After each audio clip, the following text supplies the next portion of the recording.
आज परमेश्वर की उपस्थिति में आकर हम परमेश्वर की स्तुति और आराधना करने वाले बन सके। परमेश्वर का वचन कहता है यीशु के लहू के द्वारा और अपने मुंह की गवाहियों के द्वारा वो जयवंत से भी बढ़कर। आज यीशु मसीह के नाम से हम आज परमेश्वर के लहू से अपने आप को धोते हुए आज अपनी घोषणाओं के द्वारा, अपनी गवाहियों के द्वारा आज शैतान की, संसार की हर बातों पे, हर समस्याओं पे, हर बीमारियों पे जयवंत होने वाले बन सके। आइए इस समय हम परमेश्वर की उपस्थिति में आते हुए खड़े होकर स्तुति और आराधना करने का चुनाव करें। Thank you Jesus, thank you Lord, thank you father God, thank you Jesus, thank you Lord, thank you father God, thank you Jesus, thank you Lord, thank you Jesus.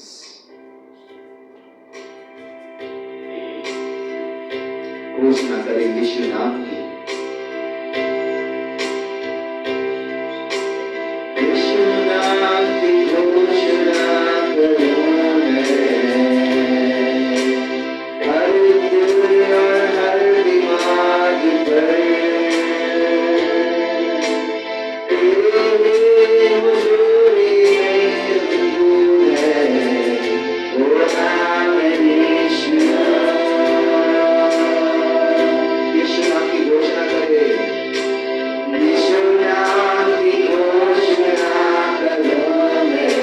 जब तक टूटे ना सारी लगे, जब तक टूटे ना सारी लगे, करता हूँ आजादी आएगा में, मैं गाऊं यीशु। और फिर से यीशु नाम की घोषणा करें, यीशु नाम की घोषणा करूं मैं, हर एक दिल और हर दिमाग पर तेरी हुजूरी में सुकून है, वो नाम है यीशु। यीशु नाम की घोषणा, यीशु नाम की घोषणा करूं मैं,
स्तुति का स्थान, हमें अपनी आराधना का स्थान प्रभु आज बनाइए यीशु मसीह के नाम से परमेश्वर।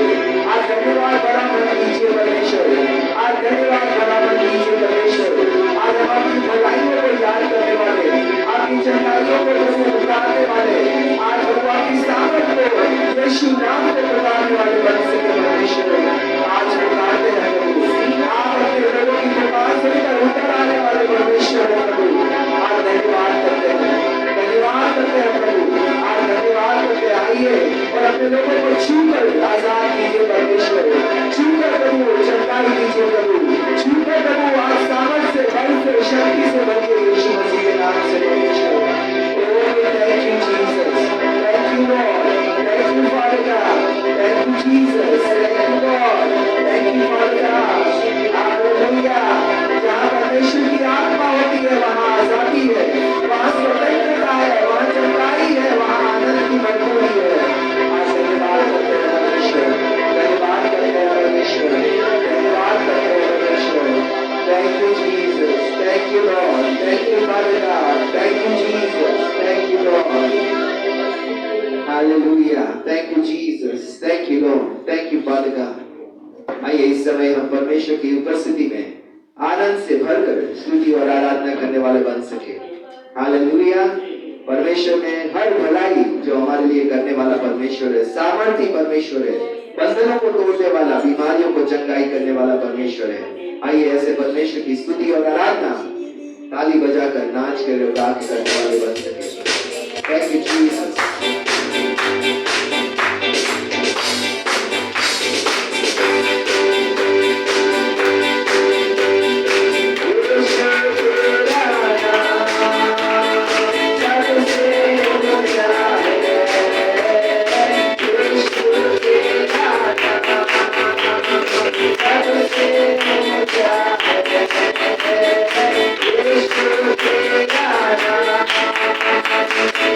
Thank you.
फादर का धन्यवाद करते हैं परमेश्वर प्रभु, आपके प्रेम के लिए धन्यवाद करते हैं प्रभु। आज हम में से हर एक को प्रभु आपको प्रेम करने वाला मन दीजिए प्रभु। आज पूरे बल पूरी शक्ति आज प्रभु पूरी बुद्धि से आपको प्रेम करने वाले बन सके, जैसे आप चाहते हैं प्रभु। आज ऐसा प्रेम करने में मेरे परिवार की इस कलीसिया के हर एक जीवन की सहायता कीजिए यीशु मसीह के नाम से परमेश्वर। आज धन्यवाद करते हैं प्रभु, धन्यवाद करते हैं, धन्यवाद करते हैं।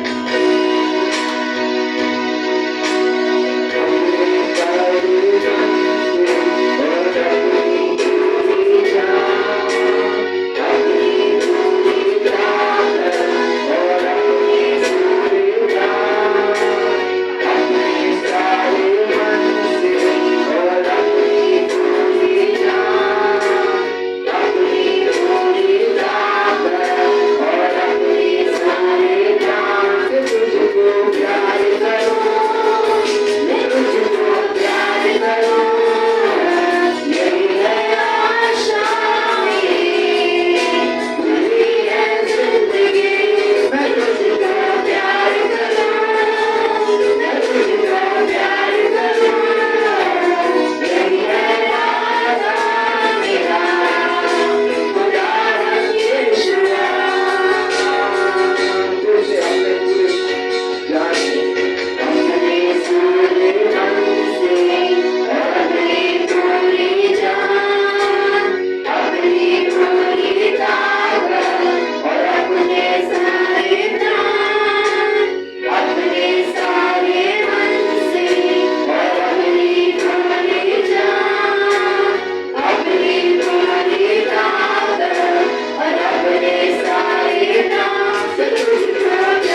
मन में सिर्फ तेरी उपस्थिति हो प्रभु, क्योंकि जहाँ तेरी उपस्थिति है वहाँ छुटकारा है प्रभु, वहाँ आजादी है पिता, ताकि मेरा मन हर उस बात से आजाद हो जाए पिता जो तेरे ओर से नहीं है पिता।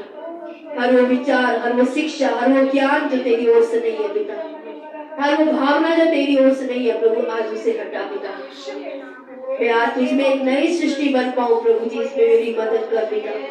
आज मेरे मन के नए हो जाने से मेरा चाल चलन बदल जाए प्रभु जी, ताकि मैं अनुभव से तेरी इच्छा जो मेरे लिए भली है पिता उसको समझ पाऊं मेरे पिता परमेश्वर। मैं अपने आप को प्रभु और कलीसिया के हर एक जीवन को पिता, हर एक बेटे बेटी को पिता, हर एक भाई बहन को प्रभु जी, हर एक बच्चे को आज आपके अनुग्रह के हाथों में सौंपते हैं पिता। आज हमारे साथ जुड़े हुए इस समय या आने वाले समय पे जितने लोग ऑनलाइन के माध्यम से हमारे साथ उपस्थित है पिता, आज यीशु के नाम से उन्हें भी आशीषित कीजिए पिता परमेश्वर। आज उनके मन में भी प्रभु आपकी उपस्थिति निवास करने वाली बने पिता, क्योंकि जहाँ आपकी उपस्थिति है वहाँ आजादी है पिता, छुटकारा है पिता, शांति है, मेल मिलाप है पिता, क्षमा है, कृपा है पिता परमेश्वर, प्रेम है पिता। आज आपकी उपस्थिति के भरे पूरी का अनुभव हम में से हर एक लेने वाला बने। धन्यवाद के साथ ये विनती प्रार्थना उद्धारकर्ता यीशु मसीह के नाम से मांगते हैं। आप सभी को जय मसीह की, यीशु मसीह की कलीसिया में आप सभी लोगों का स्वागत है।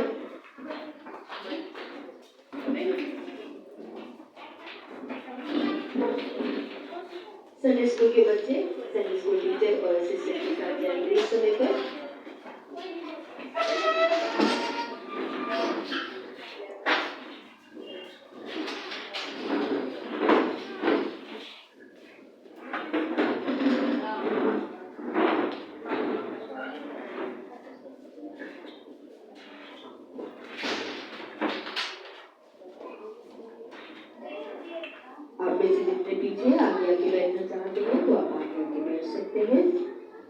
एक बार फिर से विक्ट्री फैमिली सेंटर नई दिल्ली कलीसिया में हम आप सभी लोगों का स्वागत करते हैं परमेश्वर आशीष से। आज हम इस महीने के आखिरी वार में हैं, जो कि आखिरी तारीख को भी है और आखिरी संडे भी है। तो आप सभी का धन्यवाद देते हैं कि आप सभी ने अपने आप को तैयार किया। परमेश्वर की आज्ञा जो सबक की है कि 6 दिन काम करो और 7वें दिन को मेरा विश्राम दिन मानकर उसका आदर करो और उस दिन में अपनी नहीं मेरी इच्छा को पूरा करो। तो आप सभी का धन्यवाद करते हैं कि आप सभी ने अपने मनों को तैयार किया, अपने शरीरों को तैयार किया और यहाँ तक आप आए हैं, इसलिए हम परमेश्वर का धन्यवाद करते हैं। आप सभी का भी धन्यवाद करते हैं। आइए इससे पहले कि हम परमेश्वर के वचन में आगे बढ़े, अपने सरों को परमेश्वर के आगे झुकाएं, अपनी आंखों को बंद करें ताकि हम लोगों से ध्यान हटाकर परमेश्वर की तरफ अपने ध्यान को ला सके और उसकी सहायता मांगे उसके वचन को अपने जीवनों में ग्रहण करने के लिए। सच्चे जीवित पिता, आपका वचन कहता है जिसके कान हो वो सुन ले। आज हमें सुनने वाले कान नहीं पिता परमेश्वर। आज आपका वचन कहता है जिसने आंखें दी वो आप देखता है, आप हमारी ओर देखने वाले बने पिता, ताकि प्रभु आज हमारी हर परिस्थिति, हालात, जीवन प्रभु आज आपके आगे ग्रहण योग्य रहे पिता परमेश्वर। आज मैं उपस्थित इस समय पर आने वाले हर एक व्यक्ति को पिता, जो इस सभा से जुड़ेंगे पिता परमेश्वर, सभी को आपके अनुग्रह के हाथों में सौंपती हूं पिता। मदद मांगती हूँ अपने लिए और आपके लोगों के लिए पिता, कि आज हमें आपके वचन को समझने की बुद्धि दीजिए पिता, आपके मन को समझने की बुद्धि दीजिए पिता परमेश्वर। आपके मन के अनुसार अपने मन को जो पापों से भरा है, बुराइयों से भरा है पिता, कड़वाहटों से, नाराजगियों से, नामाफियों से भरा है पिता, आज उसे हटाने में हमारी मदद कीजिए पिता। आज आपकी इच्छा है प्रभु कि हम संसार के दृश्य ना बने, बल्कि हमारे मन के नए हो जाने से हमारा चाल चलन बदले पिता। आज हमें भी अपने मन को बदलने में मदद और सहायता कीजिए पिता, ताकि जैसे आपके पुत्र ने कहा, हे पिता इस पृथ्वी पर मैंने तेरी इच्छा पूरी करके तेरी महिमा की है, आज हमें से हर एक इस पृथ्वी पर आपकी इच्छा पूरी करके आपकी महिमा करने वाला बने पिता। ताकि प्रभु जो आपने कहा कि मेरे पिता की महिमा इससे होती है कि तुम बहुत फल लेकर आओ, ताकि हम में से हर एक व्यक्ति आज हर एक फलों से जिसमें आप हमें फैलाना चाहते हैं फलने वाला बने पिता परमेश्वर। आज हमें से हर एक के साथ होकर प्रभु हमें अपनी बातों को समझने के लिए बुद्धि, समझ, ज्ञान और आत्मा की अगुवाई कीजिए। धन्यवाद के साथ अपने आप को, कलीसिया को, ऑनलाइन के माध्यम से जुड़े हर एक जीवन को आपके अनुग्रह के हाथों में सौंपते हुए प्रार्थना यीशु मसीह के नाम से मांगते हैं, आमीन। आज जिस विषय को हम देखने जा रहे हैं वो है एक देने वाला दिल ही धन्यवाद से भरा हुआ दिल होता है। यानी कि आपके मन में अगर परमेश्वर के लिए धन्यवाद है तो आपके अंदर से परमेश्वर को देने वाला मन होगा। हमारा देना दिखाता है कि हम कितने परमेश्वर के प्रति आभारी हैं। जो आप में से कई लोग दे चुके हैं, कई लोग देंगे, कई लोग नहीं भी देंगे, लेकिन परमेश्वर के वचन से आज हम देखेंगे किस तरीके से परमेश्वर के लोगों ने परमेश्वर के प्रति देने के द्वारा दिखाया कि वो परमेश्वर के प्रति कितने आभारी है। एक व्यक्ति अपना आभार व्यक्ति के प्रति हो या परमेश्वर के प्रति हो, हमेशा अपने देने से दिखाता है। और हम देखेंगे कई घटनाएं हम बाइबल की देखेंगे, परमेश्वर ने कभी किसी से कुछ नहीं मांगा, लेकिन परमेश्वर के लोगों ने हमेशा परमेश्वर को, जब जब परमेश्वर ने उनके साथ भलाइयां करी, परमेश्वर ने उन्हें सुरक्षा दी, उन्हें चंगाइयां दी, उनकी सुरक्षा का ध्यान रखा, उनके बच्चों का ध्यान रखा, उनके पतियों का ध्यान रखा। परमेश्वर के लोगों ने आगे बढ़कर परमेश्वर को धन्यवाद दिया। और जब मैं इस वचन को तैयार कर रही थी, मैं बीते साल की जाने कितने ऐसे समयों के बारे में सोच रही थी कि सचमुच में हम कितने अंधे हैं परमेश्वर की भलाइयों के प्रति। इस वचन ने कई क्षेत्रों में मेरे बीते गए साल की कई घटनाएं मेरे सामने लाके रखी और कहा कि देख क्या क्या मैंने तेरे लिए किया है। और मैं विश्वास करती हूँ कि आज मैं और आप दोनों परमेश्वर के वचन से उन भलाइयों को देख पाएंगे जिसे मैंने देखा। मैं उम्मीद करती हूँ परमेश्वर आपकी भी मदद करेगा। मेरी सहायता के लिए मुझे 12 लोग चाहिए होंगे। आगे बताइएगा, हम वैसे ही गिनती में थोड़ी देर से काफी है, ठीक है, लेकिन अपनी जगहों में जब मैं आपसे सवाल करूंगी उस बात का जवाब दीजिएगा। यहाँ पे हम एक घटना देखते हैं। पहली पॉइंट को हम देखने जा रहे हैं, गिनती की पुस्तक में हम जाएंगे और 31 अध्याय हम यहाँ देखेंगे। इसका बैकग्राउंड मैं आपको थोड़ा सा बताना चाहूंगी कि जहाँ पे इस्राएली लोग मिद्यानियों के खिलाफ लड़ने को जाते थे। मिद्यानियों ने, जो एक बहुत बड़ा राष्ट्र था, उसने इस्राएलियों के ऊपर हमला किया और वो लोग लड़ने के लिए गए और मिद्यानियों के पास बहुत बड़ी सेना थी जिससे वो परमेश्वर के लोग, जो इस्राएल के लोग थे, उन पर हमला करने के लिए आ रहे थे। तब परमेश्वर के लोगों ने, जो 12 ट्राइब है, 12 जातियां हैं परमेश्वर के वचन के अनुसार, हर एक जाति में से 1,000 करके पुरुषों को चुना और 12,000 पुरुष जो थे वो उनसे लड़ने के लिए गए।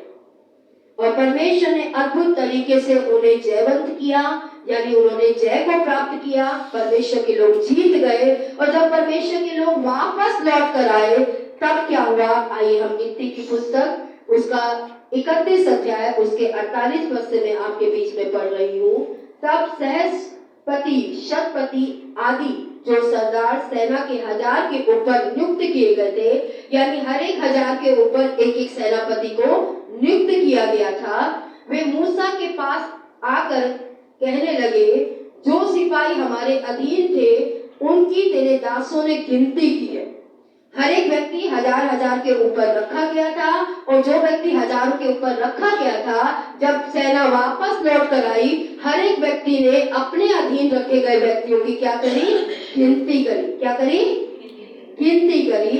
और गिनती करने पर क्या हुआ, और उनमें से उसने गिनती करके मूसा के पास आकर कहा कि हमने उनकी गिनती की है और उनमें से एक भी नहीं घटा।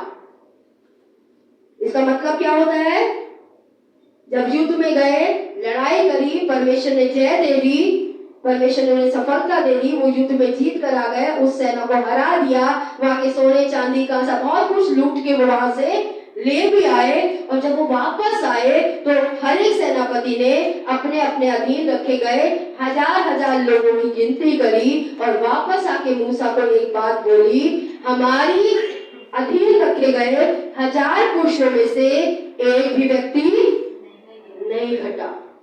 ठीक है, आप में से 12 लोग खड़े होंगे। चलो मैं यहाँ से शुरू करती हूँ। अंजलि, इस साल में तुम्हारे परिवार में कोई घटा, कोई किसी व्यक्ति की गिनती कम हुई? में कोई व्यक्ति घटा? बहन लीलावती, आपके घर में कोई घटा? कम हुआ व्यक्ति परिवार का, बल्कि बढ़ गया। ठीक है। बहन विनोनिका, आपके घर में कोई व्यक्ति घटा इस साल के अंदर? कम हुआ कोई? बहन दीपा, आपके परिवार में कोई व्यक्ति घटा इस साल में? इस साल की बात नहीं, बीते सालों की। बहन किरण थापा, क्या आपके घर में कोई व्यक्ति घटा? बेटी ममता, क्या आपके परिवार में कोई व्यक्ति घटा? बहन आशा, क्या आपके घर में कोई व्यक्ति घटा? बहन, क्योंकि बहन किरण ने दे दिया इसलिए भाई परमान, चलिए आप भी बोलिए, आपके परिवार में कोई व्यक्ति की गिनती कम हुई इस साल में? बहन उषा, क्या आपके घर में कमी हुई? कोई व्यक्ति घटा? बहन किरण, क्या आपके घर में? आपके घर में? हम में से किसी के परिवार में भी एक व्यक्ति इस साल में नहीं घटा। ठीक है। अब उन्होंने क्या किया? आइए हम इस कहानी में आगे बढ़ते हैं। 50 वचन, इसलिए पाजेब, कड़े, मंजूरियां, बालियां, बाजूबंद, सोने के गहने जिसे उन्होंने पाया था, हम यहोवा के सामने अपने प्राणों के निमित्त प्रायश्चित करने के लिए यहोवा के लिए क्या लेकर आए हैं? भेंट लेकर आए हैं। वो क्यों भेंट ला रहे थे?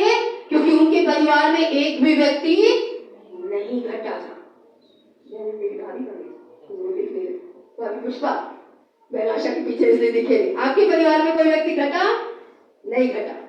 ठीक है। और वो क्या लेकर आए? जब कोई भी व्यक्ति, आप आश्चर्य होगा आपको कि इतनी बड़ी सेना, 12,000 लोग गए, लड़ाई भी करी, युद्ध भी हुआ, जीत कर भी आए, सारी सेना को वो मारा है, उनकी सेना ने एक भी इस्राएली को छुआ नहीं। आज इस संसार में बहुत लोग मर रहे हैं, बहुत लोग एक्सीडेंट का शिकार हो रहे हैं, बहुत लोग समस्याओं का शिकार हो रहे हैं, लेकिन धन्यवाद उस परमेश्वर का, हमारे घर में एक भी व्यक्ति नहीं घटा। क्या हम इस भलाई को परमेश्वर की देख पा रहे हैं? 10 नवंबर को लाल किले पे घटना हुई, आप सभी उससे वाकिफ हैं। ठीक है। वो घटना कितने बजे हुई? 6:52 या 55 मिनट। ठीक है। दरियागंज उससे कोई ज्यादा दूरी पर नहीं है। ठीक है। 5:30 बजे मैंने वो अस्पताल छोड़ा था। उसी दिन 5:30 बजे ऑपरेशन होने के बाद मैं उस जगह से निकल कर आई थी।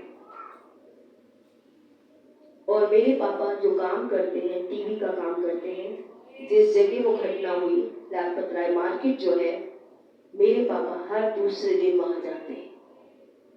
मेरे भाई वहां सामान लेने के लिए जाते हैं, लेकिन धन्यवाद वो मरने वालों में ना मेरे पिता थे ना मेरे भाई थे। वो घटना दरियागंज पे भी हो सकती थी, क्योंकि वो भी एक भीड़ भाड़ वाला इलाका है। 5:52 पे मैंने वो जगह छोड़ी और बम ब्लास्ट हुआ, और उससे 1 घंटे पहले का या 1.5 घंटे पहले मैं खुद उस जगह से निकल कर आई। परमेश्वर ने मेरे घराने को सुरक्षा दी। और उन्होंने क्या किया? उन्होंने परमेश्वर को क्या चढ़ाया? सोना भी चढ़ाया, बाजूबंद भी, बहुत कुछ चढ़ाया। अभी हम उसको देखेंगे। और उन्होंने यहोवा के सामने अपने प्राणों के निमित्त प्रायश्चित करने के लिए यहोवा को भेंट करने के लिए लाए। तब मूसा ने और एलियाजर याजक ने उनमें से वे सब सोने की नक्काशीदार गहने लिए, और सहपतियों और शतपतियों ने जो भेंट का सोना यहोवा को भेंट दिया था, सबका सब 16,750 शकील था। क्या दान दिया उन्होंने? हम तो सिर्फ पैसे दे रहे। उन्होंने क्या दिया? सोना दान किया। कि परमेश्वर ने हमारे जीवनों की सुरक्षा की। वो खरीद नहीं रहे थे। कभी भी परमेश्वर को धन्यवाद की भेंट देना परमेश्वर की आशीषों का पैसा देना नहीं है कि हम आपको पैसा दे रहे, खरीद रहे हम अपनी सुरक्षा। कोई भी व्यक्ति परमेश्वर से सुरक्षा खरीद नहीं सकता। ये परमेश्वर की दया है, परमेश्वर की कृपा है। बहुत लोग आज एक्सीडेंट का शिकार होते हैं, बहुत लोग बीमारियों से ग्रस्त हो जाते हैं, लेकिन धन्यवाद परमेश्वर ने हमारे परिवारों को सुरक्षा दी है। किसी घर में ये नहीं कहा गया कि अब तेरा पापा लौट के नहीं आएगा। किसी बच्चे से ये नहीं कहा गया कि अब तेरे पापा कभी तू देख नहीं पाएगा। बहुत से थे लाल किले पे। किसी पत्नी को ये नहीं कहना का आज समय आया कि अब तेरा पति कभी लौट कर घर नहीं आएगा। मैं कभी कल्पना भी करती हूँ, चाहे वो कलीसिया के परिवार के बेटे हो, भाई हो, चाहे वो मेरी रूह अंदर से कांप जाती है कि परमेश्वर ये दिन मत दिखाना। लेकिन हम परमेश्वर के आभारी लोग होने चाहिए कि पूरा साल परमेश्वर ने हमारे पतियों को सुरक्षा दी, बीमारियों से, दुर्घटनाओं से, गलत बातों से, एक्सीडेंट से। क्या आज आप परमेश्वर की इस भलाई के आभारी हैं? अगर भारत के हिसाब से उस सोना की अगर कीमत आप जानना चाहते हैं तो 3 अरब 72 करोड़ 94 लाख का सोना दिया उन्होंने। कितना? 3 अरब 74 करोड़ 94 लाख का सोना दिया उन्होंने। और ये उदारता क्यों थी? क्योंकि वो परमेश्वर के प्रति आभारी थे। एक आभारी मन ही परमेश्वर को दिल खोल के दे सकता है। और ये भेंट के विषय में पुराने नियम में लिखा है। ये नहीं कि उनको पता नहीं था, पता था। और ये कहां पे लिखा है? हम पुराने नियम में देख सकते हैं। निर्गमन 30 अध्याय उसका 10 पद में हम देखते हैं, हारून वर्ष में एक बार इसके सींगों पर प्रायश्चित करे और तुम्हारी पीढ़ी से पीढ़ी में वर्ष में एक बार प्रायश्चित किया जाए, जब यहोवा के लिए, और यह यहोवा के लिए परम पवित्र है। तब यहोवा ने मूसा से कहा, जब तू इस्राएलियों की गिनती करने लगे, साल में एक बार ये प्रायश्चित की भेंट चढ़ाने के लिए परमेश्वर ने अपने लोगों से बोला था कि जब भी पूरे साल में तू अपने घर के लोगों की गिनती करे, जितनी गिनती हुई है, अपने प्राणों के लिए यहोवा को प्रायश्चित दे, जिससे जब तू उनकी गिनती कर रहा है उस समय कोई विपत्ति उन पर ना आ पड़े। धन्यवाद की भेंट चढ़ा परमेश्वर को, प्रायश्चित का दान दे कि परमेश्वर धन्यवाद कि आज कोई विपत्ति मेरे घर के लोगों पे नहीं आई। और यहाँ पे आगे लिखा है, उस समय जितने लोग गिने जाए वे पवित्र स्थान में शकेल के लिए आधा शकेल दे, और शकेल 20 घेरा का होता है यहोवा को भेंट आधा शकेल हो। 20 वर्ष व उससे अधिक अवस्था के जितने गिने जाए उनमें से हर एक जन यहोवा को भेंट दे। जब तुम्हारे प्राणों का प्रायश्चित के निमित्त यहोवा को भेंट दी जाए, तब ना तो धनी लोग आधे शकेल से अधिक दे, न कंगाल लोग उससे कम दे। ये परमेश्वर की तरफ से एक नियम था, एक व्यवस्था थी कि साल में एक बार जब तुम अपने लोगों की गिनती करो तो देखो कितने लोग परमेश्वर ने अभी तक जीवित रखे हैं। जितने 20 वर्ष से अधिक आपके घर के अंदर हैं, आप उनकी गिनती कीजिए। और उससे प्रायश्चित के लिए शकेल चढ़ाने के लिए बोला गया था। शकेल क्या होता है अगर आपको नहीं पता तो आप ऊपर पिक्चर में देख सकते हैं। और आधा शकेल देने के लिए बोला गया था, जिसका जिक्र यहाँ पे किया गया है। चाहे अमीर हो चाहे गरीब हो, उसको उतना ही देने के लिए बोला गया था। यहाँ पे एक तय की गई रकम थी, जो कि आज के समय के हिसाब से 760 रुपए आधे शकेल की कीमत होती है, जो चांदी का होता है। आज की कीमत मैं आपको बता रही हूँ। ये फिजूल खर्ची नहीं थी, बल्कि परमेश्वर की सुरक्षा के लिए उसको धन्यवाद की भेंट, जो हम कई बार नहीं देख पाते। ये पेमेंट नहीं है कि मैं परमेश्वर को पेमेंट दे रहा हूँ कि परमेश्वर तूने ये किया इसलिए पैसे दे। आपके परिवार के लोग अगर आपको साल में एक बार 100 रुपए देके बोले, ले माँ धन्यवाद तेरा, पूरे साल मेरी सेवा की, कितने खुश होंगे। चलिए 500 रुपए चला देते। पूरे साल हर एक माता पिता अपने बच्चों की सेवा करते हैं। पिता कमा के करता है, माँ घर में मेहनत करके करती है। कई लोग तो माँ दोनों कमाती है, माँ बाप दोनों कमाते हैं। और साल में जितना भी आपने दिया, याद कीजिए अपने धन्यवाद की भेंट को, अगर दी है तो ठीक है। और आप परमेश्वर को भी रख दीजिए एक तरफ, क्योंकि उसे हम देख नहीं पा रहे। आप उतना इतना रुपए अपने माता पिता को धन्यवाद के रूप में देकर क्या उनकी सेवा खरीद लेंगे? क्या वो धन्यवाद का पैसा काफी है ये कहने के लिए कि पूरा साल आपने हमारे लिए क्या किया? उसके बदले में 1000 रुपए ले लीजिए, उसके बदले में 500 रुपए ले लीजिए। परमेश्वर की सुरक्षा, परमेश्वर की भलाई, परमेश्वर की चंगाई, परमेश्वर की दी हुई सारी बातों को हम धन्यवाद की भेंट से खरीद नहीं सकते।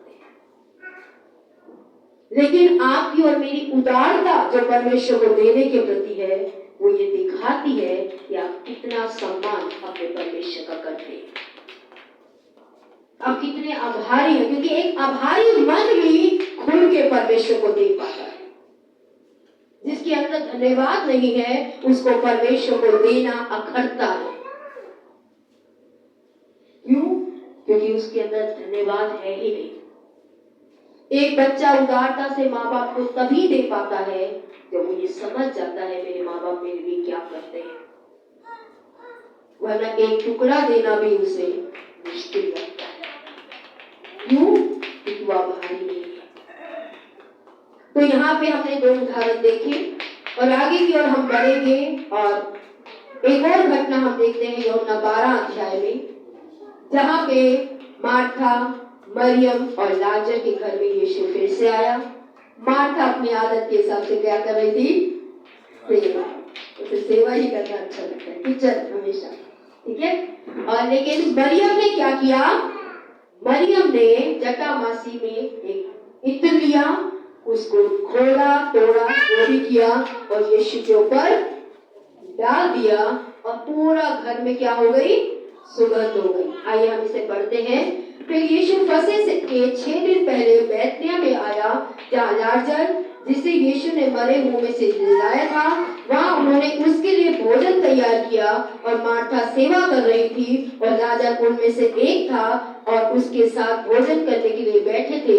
तब मरियम जटामासी के आधे से बहुमूल्य इत्र लेकर यीशु के पांव पर डाल दिया और अपने पैरों से पोंछने लगी। तब इत्र की सुगंध से पूरा घर क्या हो गया? सुगंधित हो गया।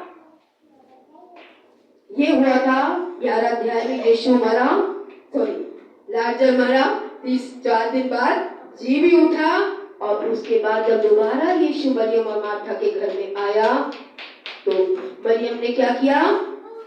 बहुमूल्य, वहां लिखा है बहुमूल्य। कुछ स्टडी करता बोलते हैं 1 साल की सैलरी, यानी आपकी 1 साल की तनख्वाह जो थी उसने क्या करी? वो उतने में बेच सकती थी।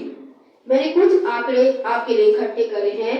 मान लीजिए आपकी सैलरी 12,000 महीना है, तो 1 साल की आपकी सैलरी हो गई 1,44,000। अगर आपकी सैलरी 15,000 है तो 1 साल की आपकी सैलरी हुई यानी तनख्वाह हुई 1,80,000। अगर आप महीने का 20,000 कमाते हैं तो आपकी पूरे साल की जो तनख्वाह हुई 2,40,000। अगर आप 25,000 कमाते हैं तो आपकी सैलरी पूरे साल की हुई 3 लाख रुपए। अगर आप 30,000 रुपए पर मंथ कमाते हैं यानी आमदनी है तो आपकी सैलरी हुई 3,60,000। इतने का था वो इत्र जो उसने कहा उड़ेला? यीशु के पांव पर। वो चाहती तो उसे बेचकर इतना सारा पैसा क्या कर सकती थी? अपने घर में ला सकती थी, महंगे से महंगा मोबाइल खरीद सकती थी, महंगे से महंगा सोफा खरीद सकती थी, महंगे से महंगा जो भी आप इच्छा रखते मेरे घर में वो सब आप खरीद सकते हैं। लेकिन उसने उससे बढ़कर यीशु को देना पसंद किया। क्यों वो इतनी आभारी थी यीशु के प्रति? क्योंकि 1 दिन पहले, 1 अध्याय पहले क्या हुआ था? उसका भाई मरे हुई अवस्था से जी उठा था। आपके घर में कोई है जो मरी हुई अवस्था से जी उठा है, जिसे आपने मान लिया था ये जिंदा रह ही नहीं सकता, खत्म होने की कगार पे है, और परमेश्वर ने उसे आपकी प्रार्थना सुनकर जिलाया, फिर से जीवन दिया। जब मैं इसे तैयार कर रही थी मुझे याद आया 2 जनवरी का दिन, जब मैं भाभी पुष्पा के घर में बैठी थी और मुझे एक फोन आया जिस फोन में मेरी भाभी ने कहा कि मेरे भाई छत से गिर गए और मेरा पूरा परिवार उन्हें इमरजेंसी में लेके जा रहा है। मेरा भाई काफी समय तक बेहोशी की हालत में रहा, वो कोमा में चला जाएगा, वो दिमागी रूप से स्वस्थ रहेगा या नहीं रहेगा, जीवित रहेगा कि नहीं रहेगा। उस समय मेरा हालत ऐसी थी जो ना मैं कुछ सोचने की कगार में थी, ना कुछ करने की कगार में थी। और मैं उनके घर से प्रार्थना करके ऐसे भागी कि मुझे यही नहीं समझ में आया मैं करूं तो करूं क्या। लेकिन मैं धन्यवाद देती हूँ उस परमेश्वर का जिसने मेरे भाई को नया जीवन दिया। आज मेरा भाई जीवित है। मेरा भाई माने ना माने, लेकिन मुझे पता है मेरे परमेश्वर ने उसे जीवन दिया है। जब मैं अस्पताल में जाती थी वो मुझे कहता था मेरे ऊपर हाथ रख के प्रार्थना कर। कई बार वो मुझसे प्रार्थना करवाता था। आज मुझे पता है आज मेरा भाई जीवित है तो उस परमेश्वर की वजह से जीवित है। आज मैं कुछ भी करके उस परमेश्वर को धन्यवाद नहीं दे सकती। एक ही चीज, ये अपना जीवन प्रभु मरते दम तक तेरी सेवा के लिए दूंगी। कुछ भी जो तू मुझे कहेगा कर, मैं तेरे लिए करूंगी, चाहे उसके लिए मुझे खुद का भी इनकार करना पड़े। थोड़े दिन बीते थे, मैं फिर भाभी पुष्पा के घर में ही थी। उनके घर में नेटवर्क की प्रॉब्लम थी। मुझे पिंकी का फोन आया। पिंकी ने मुझे बोला अर्पण चला गया। मेरा मन वही टूट गया। मैं भागी, फिर से प्रार्थना करी, भागी उनके बाहर। मैं धन्यवाद देती हूँ परमेश्वर ने अर्पण को जीवन दे दिया। क्या कोई पैसा उस बच्चे का जीवन लौटा सकता है? क्या हम उस परमेश्वर की भलाई को देख पाए कलीसिया के अंदर? मेरी सांस रुक गई जब पिंकी ने मुझे ये बात बोली, क्योंकि मेरे लिए आपके बच्चे आपके नहीं, मेरे भी बच्चे हैं।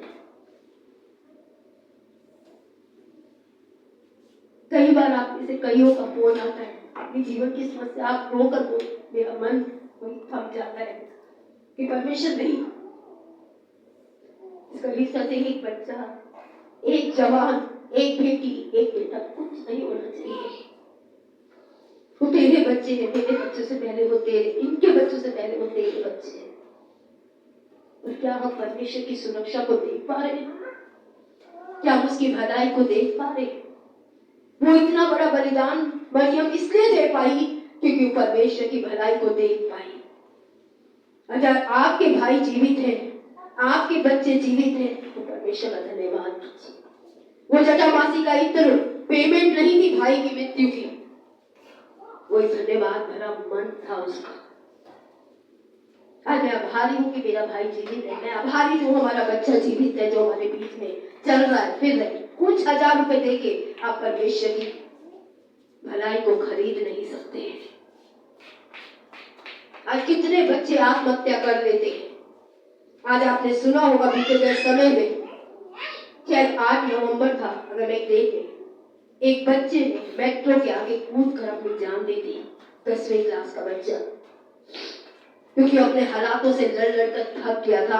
आज हमारे बच्चे भी कई हालातों से लड़ रहे हैं कि धन्यवाद परमेश्वर ने उन्हें जीवन जीने की ताकत दी है। वो कोई गलत फैसले उठाकर आत्महत्या नहीं कर रहे, उस परमेश्वर का धन्यवाद कीजिए। देखिए उस परमेश्वर की भलाइयों को जो परमेश्वर मेरे और आपके साथ कर रहा है। पैसा मायने नहीं रखता बहन, वो अपने आप अगर आपके अंदर परमेश्वर की भलाई देखने वाला मन होगा, आप उदारता से परमेश्वर को देंगे। लेकिन अगर वो मन हमारे पास में नहीं है तो परमेश्वर को कभी हमें देना हमेशा खलेगा।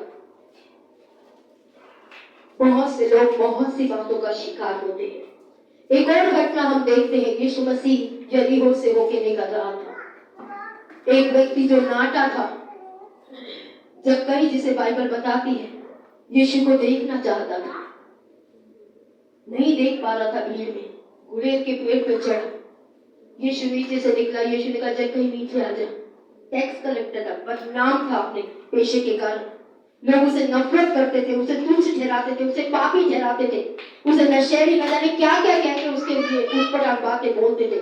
लेकिन यीशु ने बोला नीचे आ, आज मैं तेरे घर आऊंगा। इस घटना को आप जाके बाइबल में पढ़ सकते हैं, लूका रचित सुसमाचार उसके 19 अध्याय में।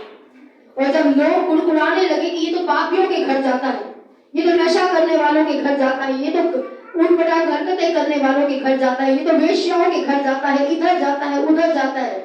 यीशु ने ऐसी बातों की परवाह नहीं करी। आज चाहे आपके हालात, आपके बच्चों के हालात, आपके हालात कैसे भी हो, यीशु आज भी आपके पास आना चाहता है, क्योंकि यीशु को पता है इस व्यक्ति को मेरी जरूरत है। आज हम नशा देखकर, हम लोगों की कमजोरियां देखकर, हालात देखकर, ये तो ऐसी है, ये तो वैसा है, ये तो ये करता है, ये तो माँ बाप के साथ ये करता है, वो करता है, हम उसे तुच्छ ठहराते हैं, लेकिन यीशु उसे तुच्छ नहीं ठहराता। और जब जक्कई के घर में यीशु आया, जक्कई ने एक बात बोली जो बहुत अच्छी है, जो मेरे दिल के बहुत करीब है, और उसने बोला कि जो कुछ मैंने लूटा होगा लोगों का, 2 गुना 4 गुना मैं सब लौटा दूंगा। क्योंकि उसने परमेश्वर की कृपा को देखा कि मैं बदनाम था, मैं शराबी था, मैं जुआरी था, मैं ये था, मैं वो था, लोग मेरे घर नहीं आना चाहते, लेकिन यीशु मेरे घर आना चाहता है।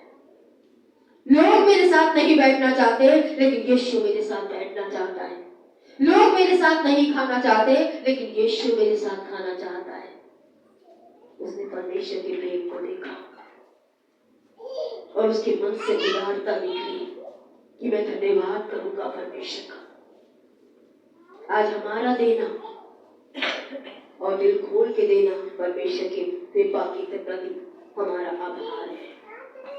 लोगों के साथ भलाई हम तभी कर पाते हैं जब हम जानते हैं कि हम क्या थे और यीशु ने हमारे साथ क्या किया है। मुझे आपका नहीं पता, आप जैसे कितने लोग मेरा जीवन जानते हैं, मुझे वो नहीं पता। मुझे पता है मैं क्या थी जब यीशु मेरे जीवन में आया। मेरा परिवार मुझसे बात नहीं करना चाहता था, मेरा पड़ोस मेरे साथ नहीं बैठना चाहता था, कोई मुझे पसंद नहीं करता था, सबकी नजरों में एक बिगड़ी हुई, एक गलत लड़की के रूप में मेरा सामना होता था। लेकिन उस परमेश्वर ने उसी अवस्था में आकर मुझे संभाला, जहाँ कोई मुझे समझने वाला नहीं था, कोई मुझे प्रेम करने वाला नहीं था, कोई मेरे साथ भलाई करने वाला नहीं था, सिर्फ यीशु था और उसके लोग थे।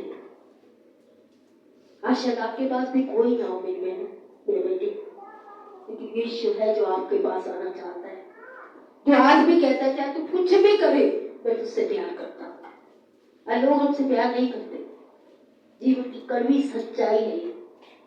बाइबल ऐसे ही नहीं बोलती तेरी दूध पिलाने वाली माँ भी तुझे बोल जाएगी मैंने उन हालातों से भी जीवन को देखा है जब मेरे अपने ने मुझे प्यार नहीं किया, लेकिन मुझे पता है उस परमेश्वर ने मुझसे प्यार किया और वो परमेश्वर आपसे भी प्यार करता है। आप ये मत सोचिए आपको लोग पसंद नहीं करते तो परमेश्वर आपसे प्यार नहीं करता, वो आज भी आपसे प्यार करता है। इसलिए मैं लोगों को छोड़ सकती हूँ लेकिन परमेश्वर को नहीं छोड़ सकती, क्योंकि लोगों ने मुझे छोड़ा, परमेश्वर ने मुझे कभी नहीं छोड़ा। तो यहाँ पे वो क्यों आभारी थी, क्यों वो जक्कई उदारता से दे पाया परमेश्वर को, क्योंकि वो जानता था कि समाज में मेरे खराब रुतबे के बावजूद, मेरी खराब इमेज के बावजूद यीशु मेरे घर में आया। उसने संसार की तरह मुझसे व्यवहार नहीं किया, उसने मुझसे प्रेम किया। यहाँ पे आखिरी घटना हम बाइबल के देखेंगे। एक घर में और एक फरीसी ने यीशु को अपने घर में बुलाया। ये घटना आप लूका में ही 7 अध्याय में पढ़ सकते हैं। यीशु आकर अपने चेलों के साथ बैठा और क्या हुआ, एक और स्त्री आई जो व्यभिचारिणी थी। व्यभिचारिणी पता है, वेश्या मानी थी, और उसने भी इत्र लेकर यीशु के ऊपर क्या कर दिया, उंडेल दिया। ये दोनों अलग अलग, एक और मरियम नहीं, ये दूसरी, और अपने आंसुओं से उसने यीशु के पैरों को पोंछना शुरू किया। और फरीसी जो अपने आप को बड़ा ऊंचा मानते थे, उन्होंने वो सोचने लगे कि ये कैसा व्यक्ति है जो इस पापी स्त्री को अपने आप को क्या करने दे रहा है, छूने दे रहा है, क्योंकि ऐसे व्यवहार नहीं करते। कुछ ऑलरेडी इवन मेरे को वैसे भी नहीं छू सकती थी, वेश्या ना हो तो भी नहीं छू सकती थी। यीशु ने उसके मन की बात जानकर उससे बोला कि एक व्यक्ति ने 2 लोगों को कर्जा दिया, एक को 50 दिया, एक को 500 दिया। जब उनके पास चुकाने को कुछ नहीं था तो उसने दोनों का कर्जा क्या कर दिया, माफ कर दिया। कौन ज्यादा प्रेम करेगा? और फरीसी ने बोला, जिसका ज्यादा क्षमा हुआ वो ज्यादा प्रेम करेगा। यीशु ने कहा, मैं तेरे घर में आया, ना तो तूने मेरे पैर धोए, ना तूने मुझे किस किया, ना तूने मेरा अच्छे से अतिथि सत्कार किया, लेकिन जब से मैं तेरे घर में आया हूँ, इस स्त्री ने अपने आंसुओं से मेरे पैरों को धोना नहीं छोड़ा। जिसकी ज्यादा क्षमा हुई वो ज्यादा प्रेम करेगा। अगर हम अपने आप को बहुत अच्छा मानते हैं तो हम कभी भी यीशु की कृपा को समझ नहीं पाएंगे। बहुत लोग हैं जो मानते ही नहीं है कि हम पापी हैं, मानते ही नहीं कि हमने अपने जीवन में कभी गलतियां करी है, मानते नहीं चर्च में आके भी हमने कभी गलतियां करी है। एक पास्टर होने के नाते मैं कभी नहीं कहती मैंने पास्टर होकर गलतियां नहीं करी, लेकिन हम में से कई हैं जो मानते ही है कि हमसे गलतियां हुई, इसलिए वो व्यक्ति आभारी नहीं हो पाता। जो मानता है मैं पापी, कितना पापी था, कितने पापों से भरा था, मेरे विचार, मेरे शब्द, मेरा देखना, मेरा सोचना सब पाप से भरा हुआ है। हम नूह के समय से ज्यादा अच्छे लोग नहीं है, जिनके विचार भी पापों से भरे हैं, जिनके मुंह भी पापों से भरे हैं, जिनका देखना भी पापों से भरा है, जिनका सुनना भी पाप की बातों की तरफ अच्छा है। आज बुराइयां हो रही हो, हमारे कान अपने आप पहुंच जाते हैं, तारीफ पे नहीं पहुंचते। ये लेडी भी क्यों यीशु के साथ इतना कर पाई?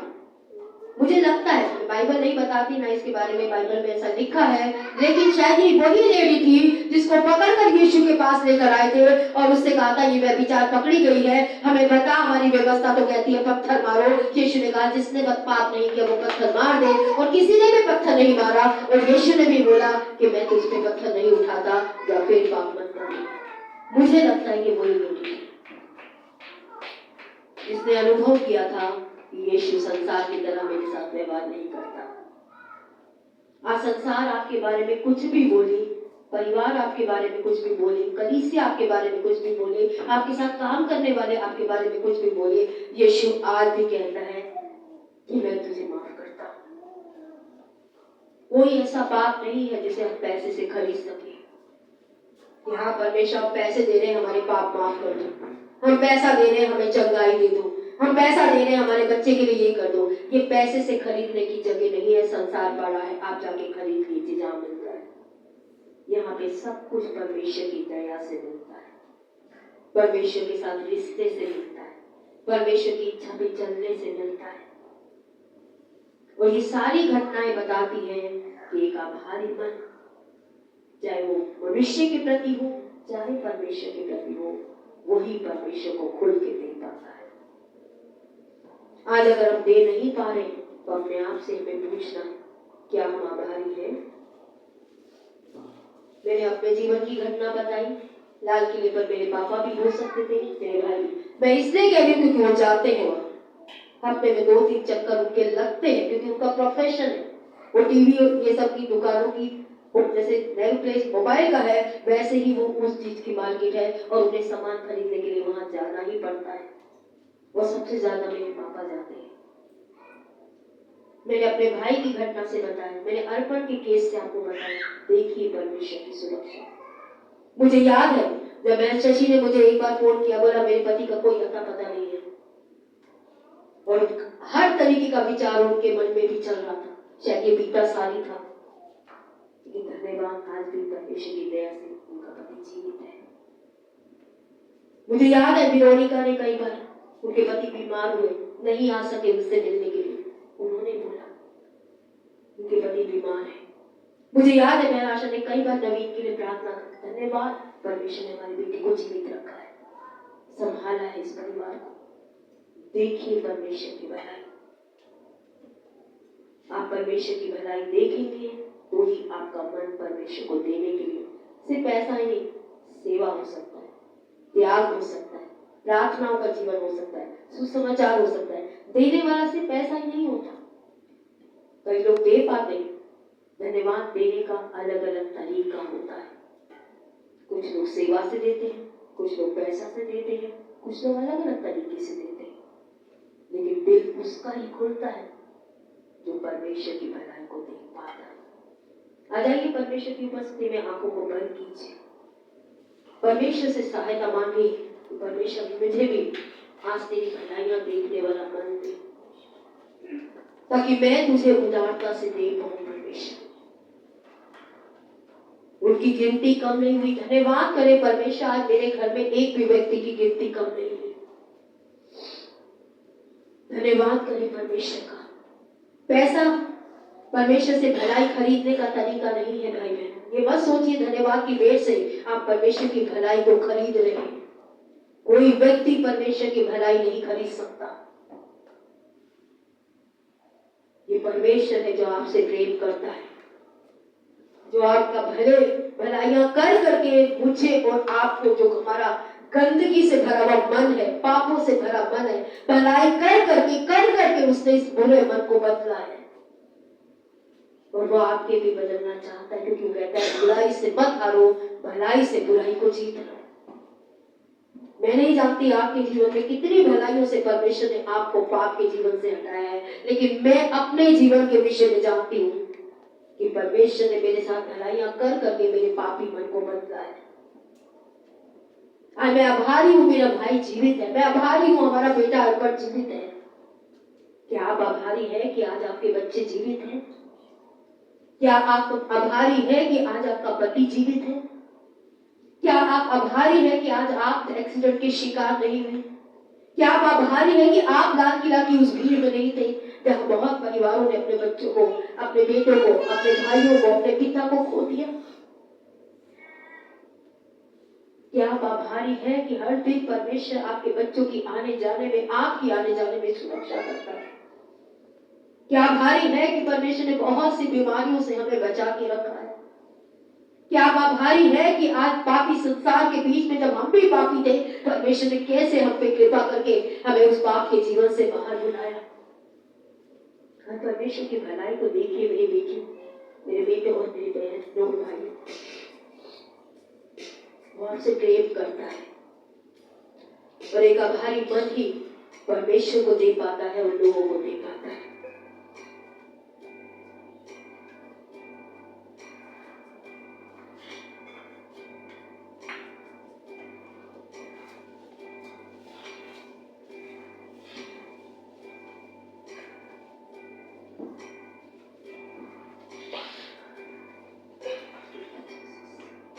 अपनी आंखों को बंद कर परमेश्वर की भलाइयों को देखिए। परमेश्वर मुझे आपकी भलाइयां याद करने में और आपको धन्यवाद की भेंट देने में मदद कीजिए। सिर्फ अपने दानों से नहीं, अपनी सेवा से, अपने त्याग से, सुसमाचार से, प्रार्थनाओं से। आज कलीसिया के अंदर, कलीसिया से बाहर जाकर भी आपकी सेवा, आपका धन्यवाद मैं अपने कामों से कर पाऊं। मेरे काम बोले कि मैं आपके प्रति आभारी हूँ प्रभु, सिर्फ मेरा दान ही नहीं। आज ये सारे लोग आभारी थे, इसलिए इन्होंने दिल खोल खोल के परमेश्वर को दिया। क्या आज हम आभारी हैं परमेश्वर को देने के लिए? एक कंजूस मन कभी भी धन्यवाद से भरा मन नहीं हो सकता। एक उदार मन ही दिखाता है, उदारता से देने वाला व्यक्ति ही दिखाता है कि वो परमेश्वर के प्रति कितना आभारी है। आज आपके दान बोलते हैं, आज आपका देना बोलता है कि आप परमेश्वर के प्रति कितने आभारी हैं। क्योंकि जिसके प्रति हम आभारी होते हैं, हम उनसे देने से हाथ नहीं रोकते, क्योंकि उसने दिया है, इसलिए आज हम दे सकते हैं। वचन कहता है तुझसे लेकर हमने तुझे देना सीखा है परमेश्वर। लेकिन ये देना चंगाइयों को, जीवनों को खरीदने का मूल्य नहीं है, ये भी समझे। ये सिर्फ आपका धन्यवाद भरा मन है जिसे आज आप अपने दानों के द्वारा आप परमेश्वर को दे रहे हैं। Thank you, Father.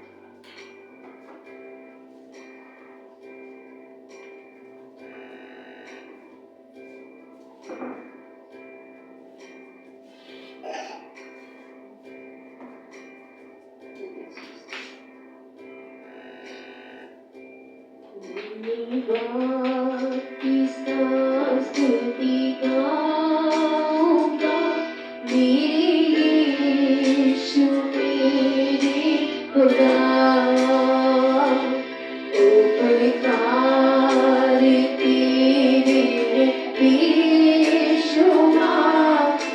कोटि कोटि स्तुति धन्यवाद धन्यवाद के साथ स्तुति गाऊंगा मेरे यीशु मेरे खुदा उपकार तेरे बेशुमार कोटि कोटि स्तुति धन्यवाद योग्यता से बढ़ के दिया मेरा अपनी दया से तूने मुझे योग्यता से बढ़ के दिया मेरा अपनी दया से तूने मुझे मांगने से ज़्यादा मिला मुझे आभारी हूँ प्रभु मेरे मांगने से ज़्यादा मिला मुझे आभारी हूँ धन्यवाद के साथ स्तुति गाऊंगा मेरे यीशु मेरे खुदा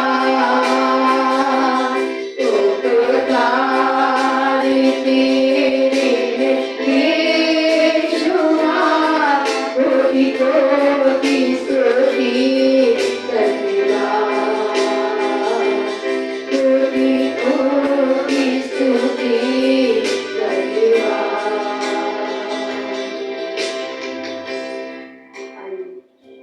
इस समय कलीसिया में से 2 लोग परमेश्वर के आगे धन्यवाद की प्रार्थना करें। धन्यवाद प्रभु तुम्हें सोचने वालों से बढ़कर साल भर हर भलाई की प्रभु मेरे परिवार के साथ मेरे जीवन के साथ धन्यवाद करती हूँ प्रभु इस कलीसिया को भी प्रभु तूने बना कर रखा मैं धन्यवाद करती हूँ प्रभु यीशु प्रभु आज जिस योग्य को मैं नहीं था प्रभु तूने उस योग्य को बनाया मैं तेरा लाख लाख कोटि धन्यवाद करती हूँ जितना भी तुझे धन्यवाद जो कमी है तेरा परमेश्वर आज तेरे वचन में बने रहने में तेरे साथ चलने में मुझको मेरे परिवार में कलीसिया को मदद कर जहाँ कमजोर है पिता आज वो आत्मा अभिषेक सामर्थ पवित्र आत्मा पिता परमेश्वर और आज कितने लोग जीवित नहीं है पिता आज हम जीवित है पिता परमेश्वर तेरे अनुग्रह से धन्यवाद परमेश्वर आज तू अर्पण को दिया प्रभु हमारे जीवन राह होते जा रहा था प्रभु आज इस जीवन को इस परिवारों को बचाया मैं तेरा धन्यवाद करती हूँ प्रभु आज उस लेरों की तरफ नहीं तेरी तरफ आके लगा कर तेरे वचन में चलते हुए मुझको मेरे परिवार मेरी कलीसिया को मदद कर जहाँ भी वो परिस्थिति जो भागे प्रभु आज मेरे परिवार में मुझ में मेरी कलीसिया में प्रभु आज उस तूफान में प्रभु आज जो बनाए रख बेटा परमेश्वर मैं तेरे धन्यवाद करती हूँ हर उस बेटे को हर उस पति को प्रभु हर उस माँ को प्रभु आज हर वो पाप क्षमा कर प्रभु तू देख पा रहा है प्रभु आज सभी को उद्धार को आने में प्रभु प्रार्थना करती हूँ बेटा परमेश्वर सभी लोग आप में बचाए जाए प्रभु यीशु जो आत्मा नाश हो रहे पिता परमेश्वर वो भी आज उसको जाने प्रभु अनंत जीवन पाए पिता परमेश्वर उसने जगत से प्रेम किया आज हम पति पत्नी बच्चों में फैमिली कलीसिया में प्रेम करने में विफल है प्रभु आज उस पहला प्रेम से हमें बाहर पिता परमेश्वर मैं तेरा धन्यवाद करती हूँ हर भलाई के लिए धन्यवाद करती हूँ प्रार्थना प्रभु यीशु के नाम मांगती हूँ आमीन।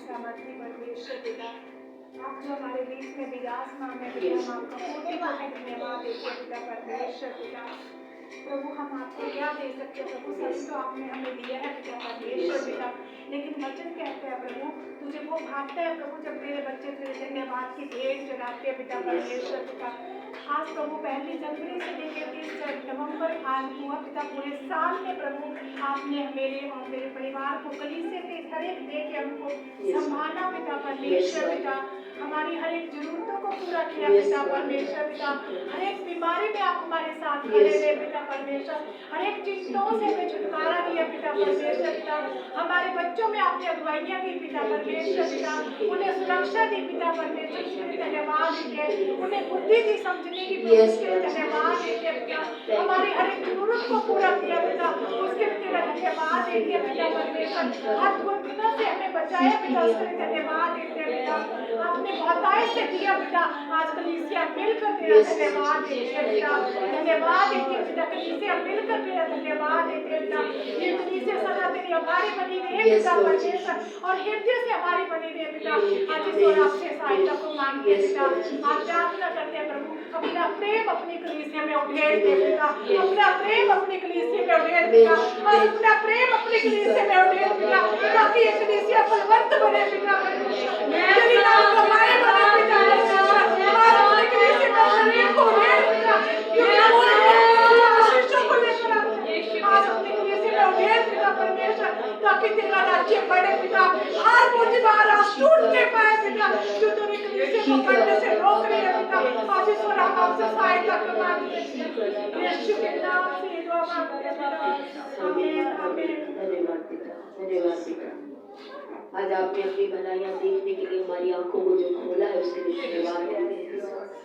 निरंतर हम आपकी भलाइयों को देख पाए और आपके प्रति आभारी हृदय रखकर आपको देने वाले बने पिता, अपने दानों को देने वाले बने, अपनी सेवा को देने वाले बने, अपने समर्पणों को सही करने वाले बने पिता, आपके राज्य को बढ़ाने वाले बने पिता। इसमें आज हमारी मदद और सहायता कीजिए पिता। धन्यवाद देते हैं प्रभु, जैसे पौलुस कहता है, हे प्रियो परमेश्वर की दया को स्मरण करो कि ना तो शरीर से बलवान, ना संसार के धनी, ना परमेश्वर ने बुद्धिमानों में से बल्कि मूर्खों में से हमें चुन लिया। धन्यवाद पिता, आपने हम पे जो दया करके हमें बचाया है पिता, हमारे परिवारों को बचाया, हमारे बच्चों को बचाया पिता, उसके लिए हम आपका आभार प्रकट करते हैं। हमें बीमारियों से बचाया, दुर्घटनाओं से बचाया प्रभु जी, हमारे बच्चों को गलत फैसले लेने से बचाया प्रभु, उसके लिए धन्यवाद देते हैं मेरे पिता। आज सही फैसलों में बढ़ने का अनुग्रह भी आप ही प्रदान करेंगे पिता परमेश्वर। आज हर एक बच्चे के मन को सही फैसले लेने में मदद और सहायता, ताकि वो अपने माता पिता के प्रति हमेशा एक आशीष का कारण बने। धन्यवाद के साथ ये प्रार्थना यीशु मसीह के नाम से मांगते हैं, आमीन। आइए इस समय अपने दानों को तैयार करें, 10वें अंशों को तैयार करें, भेंटों को तैयार करें। धन्यवाद की भेंट अगर आप दे चुके हैं तो आपका धन्यवाद, अगर नहीं दिया है, देना चाहते हैं तो दे सकते हैं, नहीं देना चाहते तो भी कलीसिया की तरफ से आपसे कोई जबरदस्ती नहीं है। इससे पहले कि हम गाने के समय में आगे बढ़े, हम परमेश्वर की कलीसिया में विक्ट्री फैमिली सेंटर में ऑनलाइन में जुड़े हुए अपने यूट्यूब फेसबुक दोनों के माध्यम से आप जो हमारे साथ हैं, हम आपका धन्यवाद करते हैं। परमेश्वर आपको आशीष दे। इसी तरीके से हर संडे से हमारे साथ जुड़े। God bless you. जय मसीह।